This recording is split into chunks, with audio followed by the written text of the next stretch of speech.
Good morning dear student. आज हम पढ़ेंगे बायो-सैवर्ट लॉ। एक्चुअल में बायो-सैवर्ट लॉ किसी भी चालक तार में जब धारा प्रवाहित होती है तो उसके चारों ओर चुंबकीय क्षेत्र के परिमाण को व्यक्त करने के लिए इसका उपयोग किया जाता है। बायो-सैवर्ट लॉ क्या कहता है? बायो-सैवर्ट लॉ ये कहता है कि मान लीजिए कि ये कोई करंट कैरिंग वायर है, धारावाही चालक है, इसमें धारा कितनी जा रही है? आई धारा जा रही है। और मान लीजिए कि इस चालक तार से यहां पर इस चालक तार का एक अल्पांश है ए बी, इस अल्पांश की लंबाई जो है वो डीएल है, इसको करंट एलिमेंट कहते हैं, ठीक। और यहां पर आर डिस्टेंस में एक बिंदु P है, तो इस बिंदु P पर इस धारावाही चालक तार या ये जो करंट एलिमेंट है, इस करंट एलिमेंट के कारण इस बिंदु P पर चुंबकीय क्षेत्र कितना होता है ये हमें निकालना है। तो ध्यान देंगे, इसको कहते हैं हम धारा अल्पांश। धारा अल्पांश, धारा अल्पांश ए बी के कारण बिंदु P पर चुंबकीय क्षेत्र की तीव्रता dB, ठीक है। पॉइंट नंबर 1, इसमें धारा जितनी प्रवाहित हो रही है धारा के परिमाण के अनुक्रमानुपाती होती है। मतलब dB जो है वो अनुक्रमानुपाती या समानुपाती होता है किसके? धारा के परिमाण के। दूसरा पॉइंट है dB समानुपाती होता है अल्पांश की लंबाई के। ये करंट एलिमेंट इसकी लंबाई के अनुक्रमानुपाती होता है, ठीक। तीसरा पॉइंट कहता है कि dB जो है किसके अनुक्रमानुपाती होता है? साइन थीटा के। तो थीटा क्या होता है? अल्पांश और अल्पांश को बिंदु P से मिलाने वाली ये जो रेखा है, इसके बीच में जो कोण है थीटा, ये इसके अनुक्रमानुपाती होता है साइन थीटा के। साइन थीटा, जहां थीटा अल्पांश और अल्पांश को बिंदु P से मिलाने वाली रेखा के बीच कोण है, ठीक। तो ये साइन थीटा। चौथा पॉइंट है dB, ये जो चुंबकीय क्षेत्र होता है ये व्युत्क्रमानुपाती होता है आर स्क्वायर के। जहां आर क्या है? आर है अल्पांश से बिंदु P की दूरी, इसके ये व्युत्क्रमानुपाती होता है। अब इन सारी चीजों को अगर हम कंबाइंड कर दें तो dB किसके अनुक्रमानुपाती होगा? तो ये होगा I dl साइन थीटा और अपॉन में आ जाएगा आर स्क्वायर, ठीक। अब जब हम समानुपाती का निशान हटाते हैं, सपोज कीजिए कि ये समानुपाती का निशान हमने हटाया, तो एक नियतांक आता है K, I dl sine theta upon are square, जहां K एक अनुक्रमानुपाती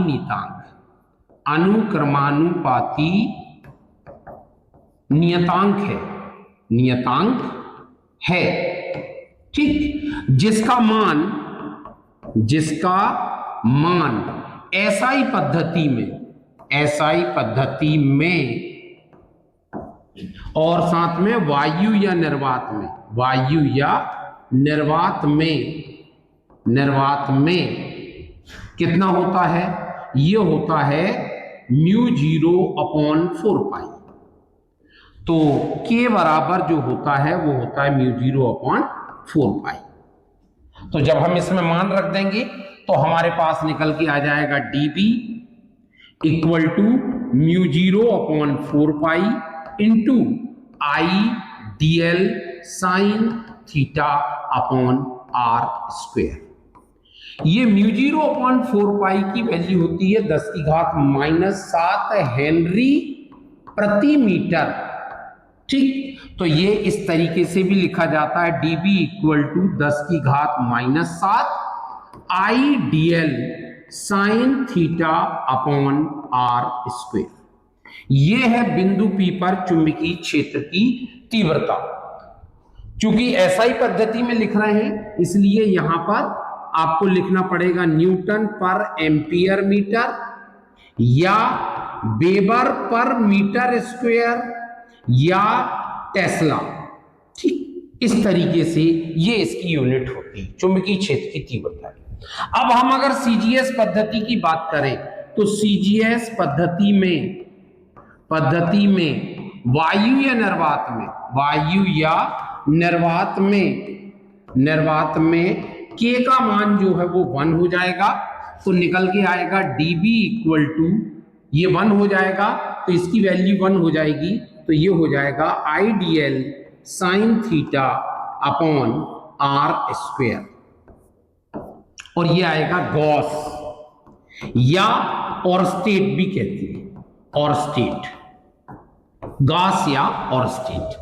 तो ये बिंदु P पर हमारी चुंबकीय क्षेत्र की तीव्रता निकल के आती है और ये कहलाता है आपका बायो-सैवर्ट का नियम। ठीक है, ये बायो-सैवर्ट का कंप्लीट नियम। ठीक, अब ध्यान देंगे यहां पर इसमें और हमें क्या चीज लिखनी है, तो ध्यान रखेंगे हमें क्या क्या लिखना है।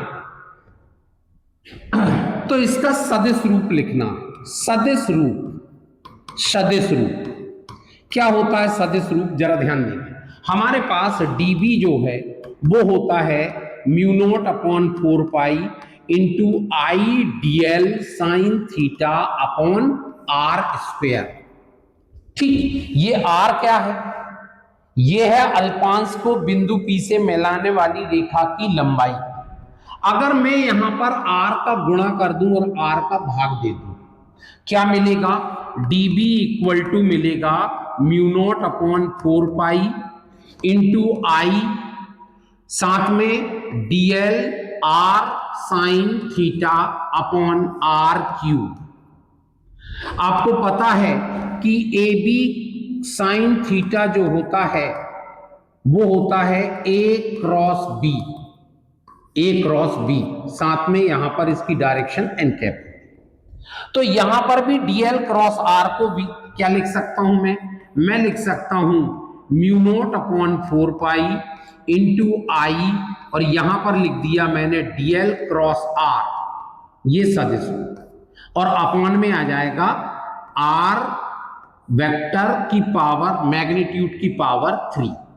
ये कहलाता है इसका सदिश रूप। जहां पर इसकी दिशा किस तरीके से दी जाएगी, तो dl और r के तल के लंबवत। इस चीज को यहां समझिए, डायग्राम में अगर आप ध्यान से देखेंगे तो ये डायग्राम में जो dl है वो बोर्ड के तल पर है, r भी बोर्ड के तल पर है, तो इसकी दिशा होगी बोर्ड के तल के लंबवत। अब बोर्ड के तल के लंबवत होगी तो अंदर की ओर होगी या बाहर की ओर होगी, तो इसके लिए हम राइट हैंड थंब रूल का यूज करेंगे। dl की तरफ फिंगर रखेंगे और r की तरफ मोल्ड कर देंगे। थंब जहां पर रहेगा वो कहलाएगी dB की डायरेक्शन। जैसे हम कहां से निकालते हैं कि अगर हमारे पास ये वेक्टर A है और ये वेक्टर B है, ठीक है, तो A क्रॉस B जो होता है वो इसके परपेंडिकुलर होता है, A क्रॉस B। तो क्या करते हैं, A की तरफ फिंगर रखते हैं और B की तरफ फोल्ड करते हैं, तो thumb points the direction of A cross B। इसका मतलब ये कहां पर है, A cross B, upward direction.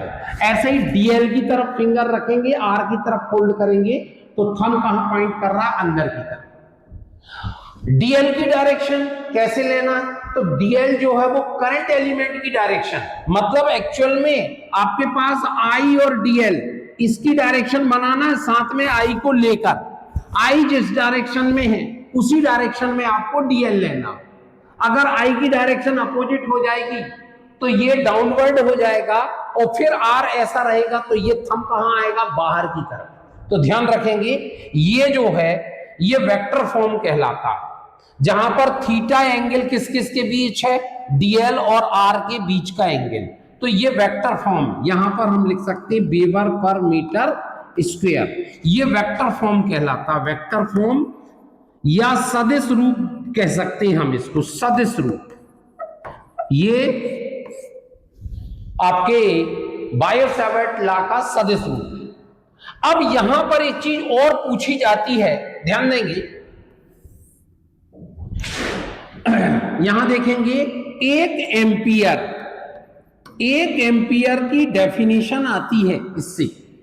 तो क्या लिखेंगे, हम जानते हैं, या ऐसा लिखेंगे बायो-सैवर्ट नियम से हम जानते हैं कि चुंबकीय क्षेत्र अल्पांश के कारण, ऐसा पूरा लिखेंगे, अल्पांश के कारण चुंबकीय क्षेत्र की तीव्रता क्या होती है, तो तीव्रता होती है डीबी, ये होती है म्यू नॉट, या डायरेक्ट लिखेंगे तो 10⁻⁻⁷ i d l sine theta upon are square. अब इससे हमें डेफिनेशन लिखनी, देखिए हमें हमेशा थीटा की वैल्यू कितनी रखना है, 90। तो अगर हम स्ट्रेट लाइन कंडक्टर लेंगे तो 90 डिग्री यहां तो होगा, लेकिन जैसे ही अल्पांश आगे आएगा तो ये 90 का एंगल बदल जाएगा। तो हम इस एलिमेंट को, जो करंट एलिमेंट है, इसको स्ट्रेट लाइन में लेकर कैसे लेते हैं, आर्क के रूप में लेते हैं, चाप के रूप में, क्योंकि हमें मालूम है कि अगर इसके केंद्र जो है और चाप के किसी भी बिंदु को अगर मिलाएंगे तो एंगल कितना रहेगा, 90 डिग्री का एंगल रहेगा, क्योंकि ये रेडियस बनेगी त्रिज्या, और त्रिज्या परिधि पर क्या होती, लंब होती है। तो हमने मान लिया कि, मान लीजिए कि ये आर्क है और यहां पर करंट कितनी जा रही है, आई, और इसकी रेडियस या इसकी जो त्रिज्या है वो भी कितनी है, इकाई त्रिज्या है, और इकाई का ये आर्क है। मतलब डीएल की वैल्यू हम यहां लिखेंगे ऐसा, यदि डीएल बराबर 1 तथा आर बराबर 1,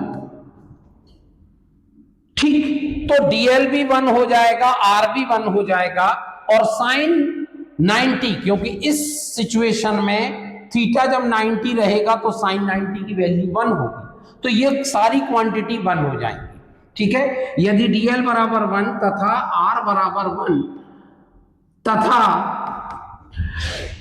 डीबी बराबर कितना आ जाए, ये आ जाए 10⁻⁻⁷ वेबर पर मीटर स्क्वायर, तब समीकरण 1 से, ध्यान देंगे, समीकरण 1 से क्या हो जाएगा, समीकरण 1 से डीबी की वैल्यू रखेंगे 10⁻⁻⁷, ये भी 10⁻⁻⁷, आई ज्यों का त्यों, डीएल की वैल्यू 1, साइन 90 भी 1, और आर स्क्वायर की वैल्यू भी 1।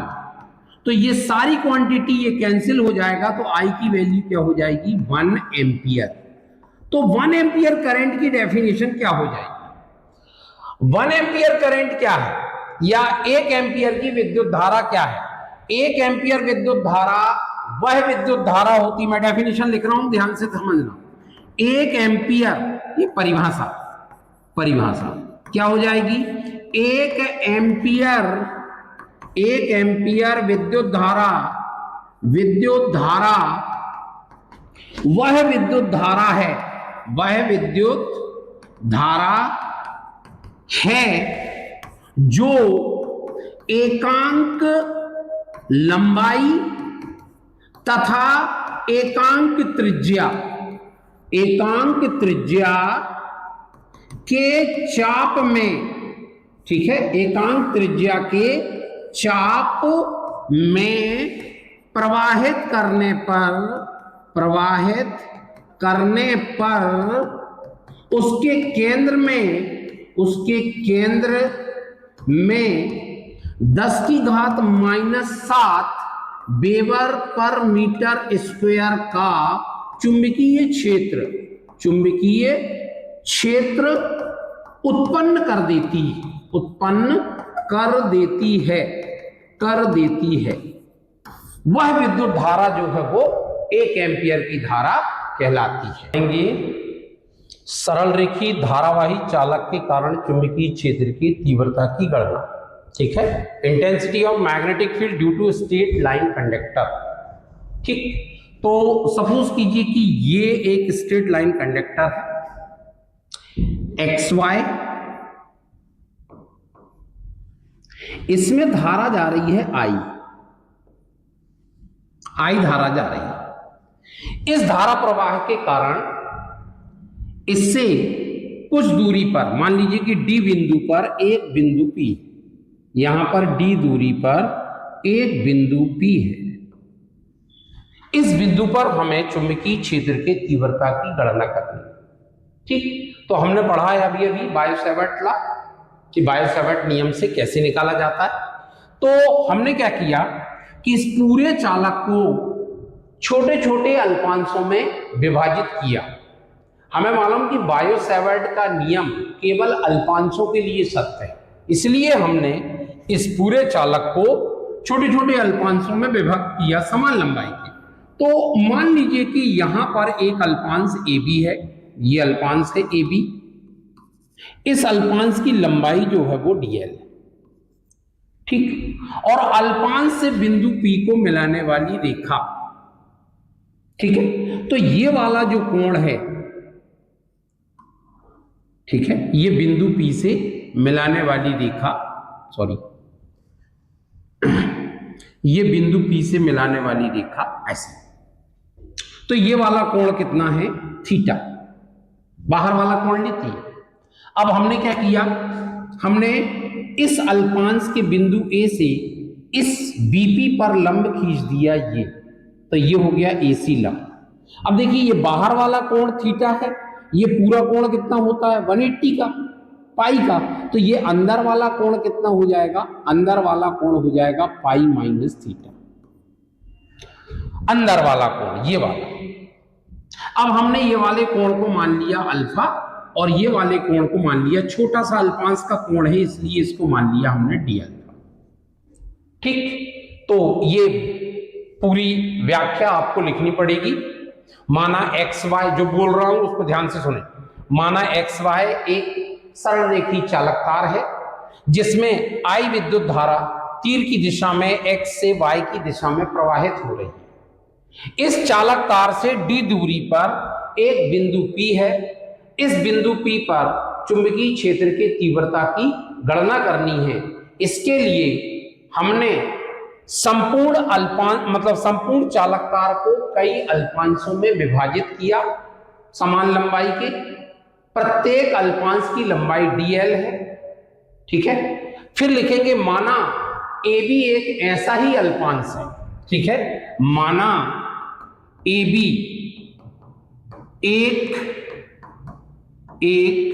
ऐसा ही अल्पांश है, ऐसा ही अल्पांश है जिसकी लंबाई कितनी है, dl है। तब अल्पांश AB के कारण बिंदु P पर चुंबकीय क्षेत्र की तीव्रता कितनी होगी, अल्पांश के कारण, इसलिए dB बराबर μ0/4 pi into I dl sine theta upon r square. ये r, ये वाली दूरी r। ठीक है, ये आपका निकल के आ गया। कहां से लिखा हमने, बायो, इसमें पहले यूनिट लिख देंगे वेबर पर मीटर स्क्वायर। और लिखेंगे बायो-सैवर्ट नियम से, बायो-सैवर्ट नियम से। ठीक, ये हो गया आपके पास समीकरण 1। अब यहां पर लिखेंगे बिंदु ए से बीपी पर लंब ए सी खींचा, तब कोण ए सी बी या A B C equal to होगा पाई माइनस थीटा, तथा कोण, इसको ओ नाम दे दिया तो ओ पी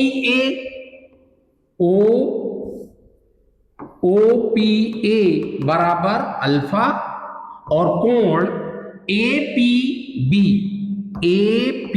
बी बराबर डी अल्फा, ये मान लिया। ठीक, तब यहां ध्यान से देखें, त्रिभुज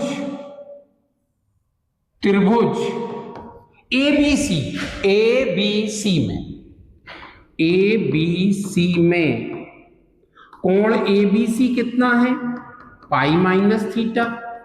तो sine pi minus theta equal to, sine theta equal to क्या होता है? परपेंडिकुलर अपॉन हाइपोटेनस या लंब बटे कर्ण।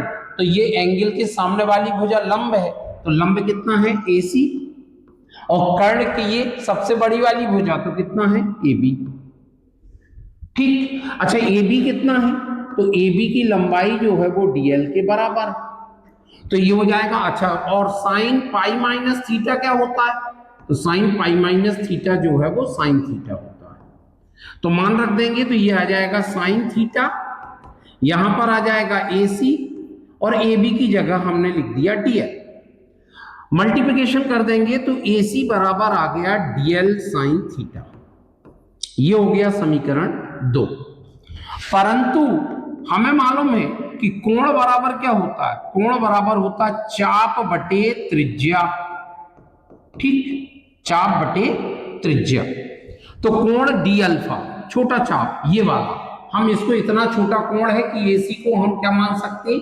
चाप मान सकते हैं। हालांकि ये परपेंडिकुलर है लेकिन हम इसको चाप मान सकते हैं। तो चाप कितना है? AC, और त्रिज्या कितनी? R। क्रॉस मल्टीप्लिकेशन करेंगे तो AC की वैल्यू क्या हो गई? R D alpha. ये हो गया समीकरण 3।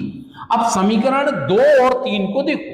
समीकरण 2 AC बराबर DL साइन थीटा, और ये भी कितना है? RD theta. ये भी AC, ये भी AC, RHS बराबर कर देंगे तो यहां पर हो जाएगा आपका DL साइन थीटा बराबर हो जाएगा RD अल्फा। ठीक, DL साइन थीटा बराबर RD अल्फा। ये हो गया समीकरण 4।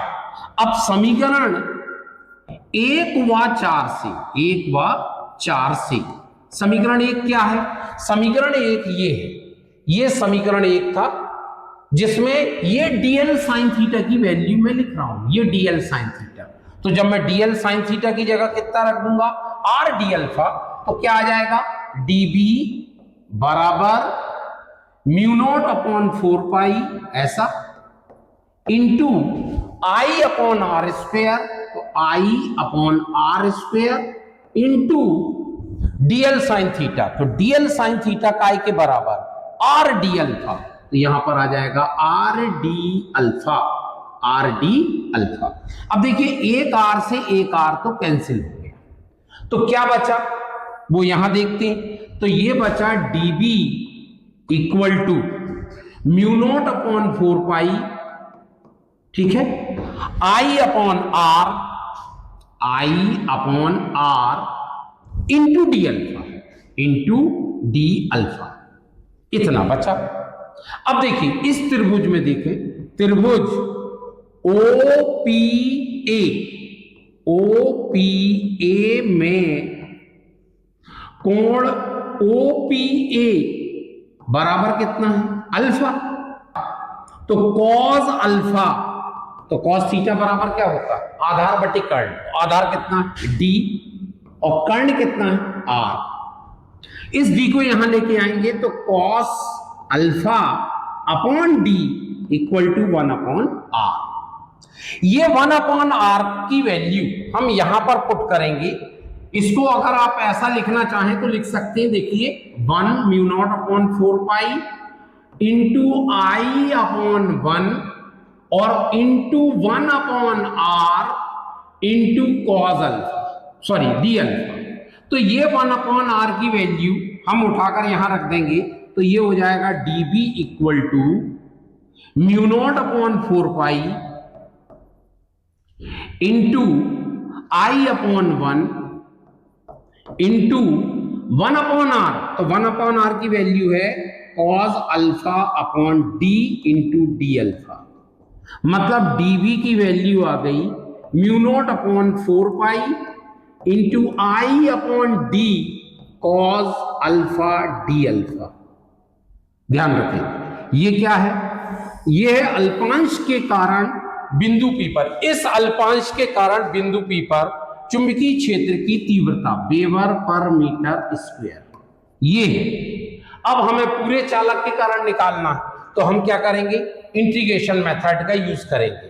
तो पहले इसको क्या करेंगे, इस x को आप P से मिला देंगे ऐसे, तो ये वाला एंगल हो गया कितना अल्फा 1 और इसको यहां से मिला देंगे ऐसे, तो ये वाला एंगल कितना हो गया अल्फा 2 मान लें।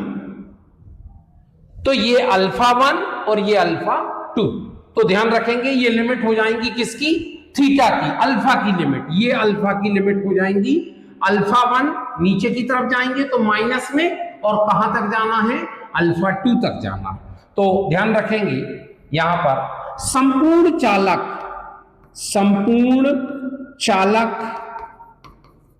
XY के कारण बिंदु P पर चुंबकीय क्षेत्र की गणना करने के लिए क्या किया, X तथा Y को P से मिलाया। ठीक है, ऐसा लिखना पड़ता है। तब क्या हो जाएगा, कोण, ध्यान देंगे कौन सा कोण की बात कर रहा है, ये XPO अल्फा 1 है और YPO अल्फा 2। ठीक है, XPO इक्वल टू अल्फा 1 और वो भी माइनस का, तथा YPO इक्वल टू अल्फा 2। तब संपूर्ण चालक XY के कारण बिंदु P पर चुंबकीय क्षेत्र की तीव्रता कितनी हो जाएगी, तो ये हो जाएगी dB equal to mu not upon 4 pi तो रहेगा। ठीक है, और I अपॉन D था और यहां पर क्या था cos alpha into D alpha, और इसको हम इंटीग्रेट कर देंगे माइनस अल्फा 1 से अल्फा 2 तक। तो dV का इंटीग्रेशन क्या होगा, तो dV का integration V mu not upon 4 pi बाहर, I अपॉन dB बाहर, अंदर बचा cos alpha D alpha minus alpha 1 से अल्फा 2 तक। ठीक, अब B equal to mu not upon 4 pi into I upon D, और cos का इंटीग्रेशन क्या होता है, cos x dx जो होता है वो sin x होता है। तो यहां पर आ जाएगा sin अल्फा, कहां से कहां तक, फ्रॉम अल्फा माइनस अल्फा 1 से अल्फा 2 तक। अब पहले अपर लिमिट रखेंगे फिर लोअर लिमिट रखेंगे, तो B equal to mu not upon 4 pi into I upon D, यहां पर आ जाएगा sine alpha 2 minus sine minus alpha 1। अब आपको मालूम है साइन माइनस थीटा क्या होता है, sine minus theta this is equal to minus sine theta. तो ये माइनस जो है बाहर आ जाएगा तो प्लस हो जाएगा, तो B इक्वल टू आ जाएगा mu not upon 4 pi into I upon D, और ये हो जाएगा sine alpha 2 plus sine alpha 1। ऐसे ये है XY चालक के कारण बिंदु P पर चुंबकीय क्षेत्र की तीव्रता। अब मान लीजिए कि चालक की लंबाई कितनी है, अनंत। यदि चालक की लंबाई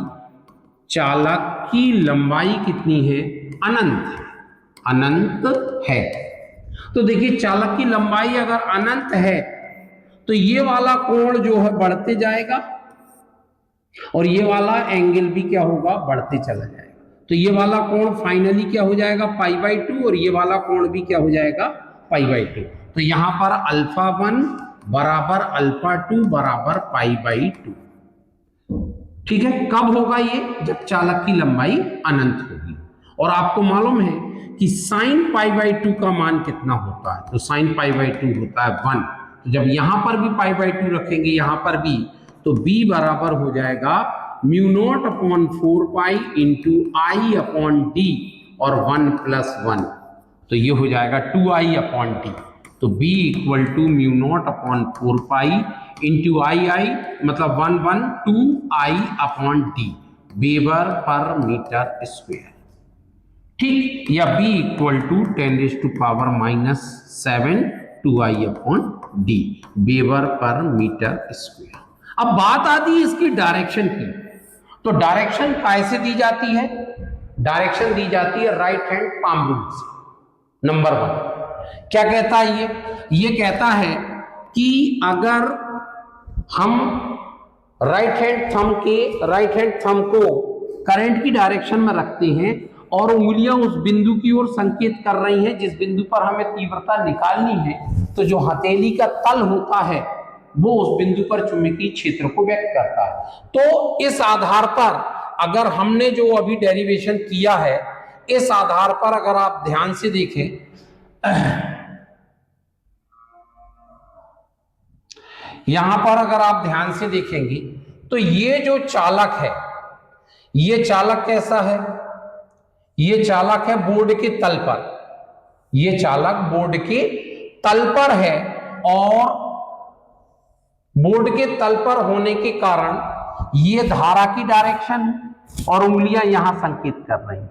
तो यहां पर जो चुंबकीय क्षेत्र कहां होगा, बोर्ड के तल के अंदर होगा। यहां बी की डायरेक्शन बोर्ड के तल के अंदर होगी, ध्यान रखिए, ये बोर्ड के तल के अंदर। तो यहां पर लिख देंगे हम, यहां पर हम लिखेंगे लास्ट में चुंबकीय क्षेत्र की दिशा, चुंबकीय क्षेत्र की दिशा कैसी होगी, कागज के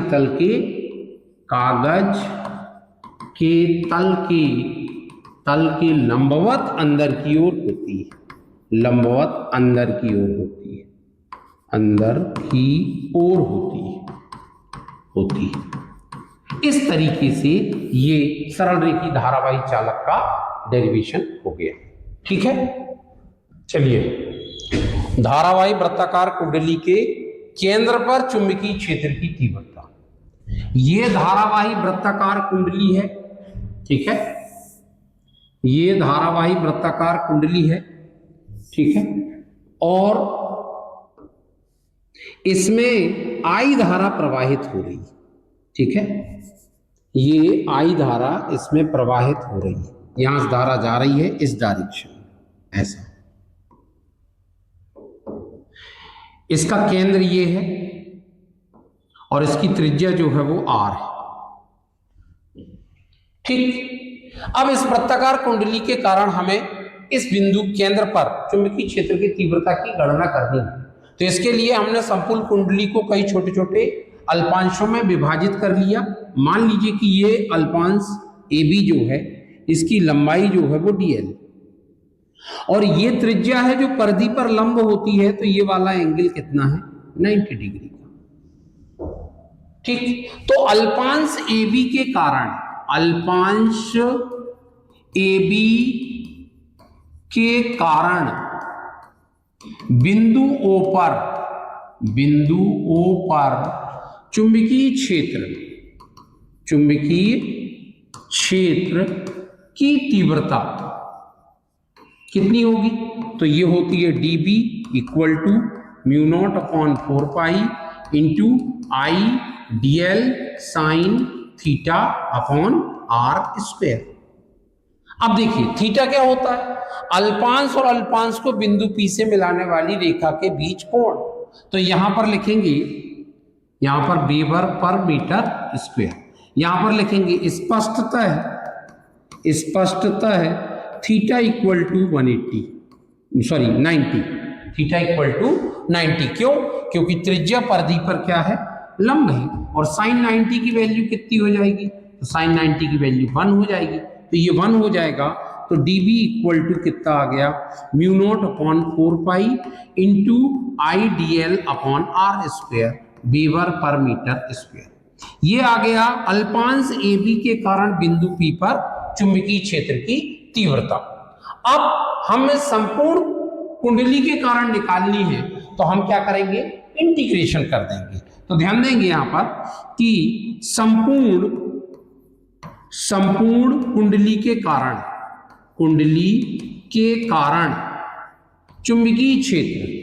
चुंबकीय क्षेत्र की तीव्रता कितनी हो जाएगी?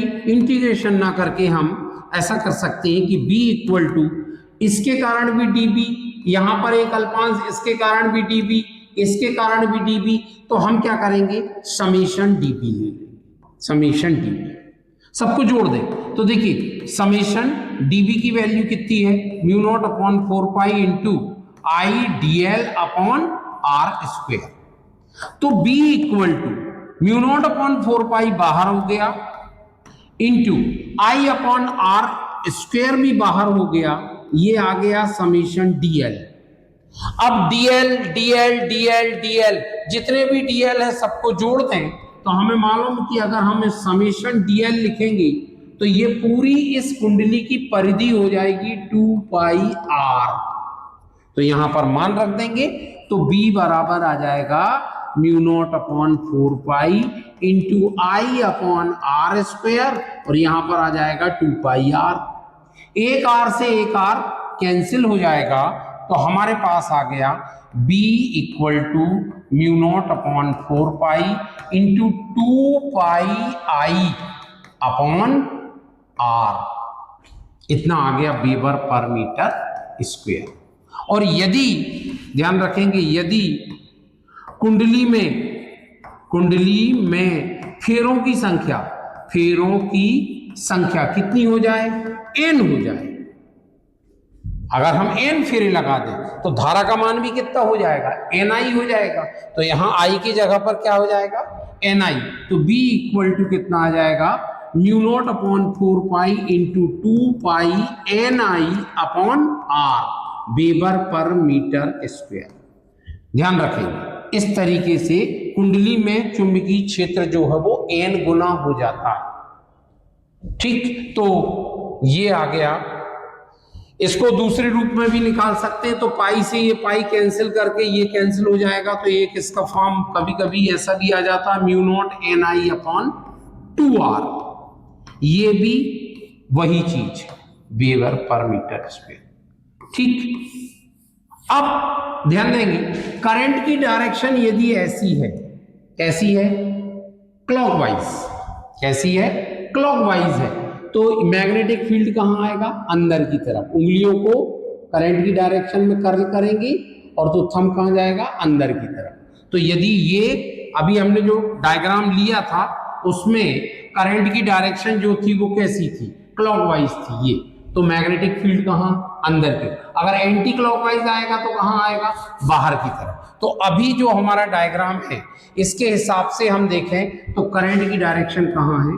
अंदर की तरफ, इनवर्ट डायरेक्शन। ठीक, तो ये चुंबकीय क्षेत्र होता है धारावाही वृत्ताकार कुंडली के केंद्र में।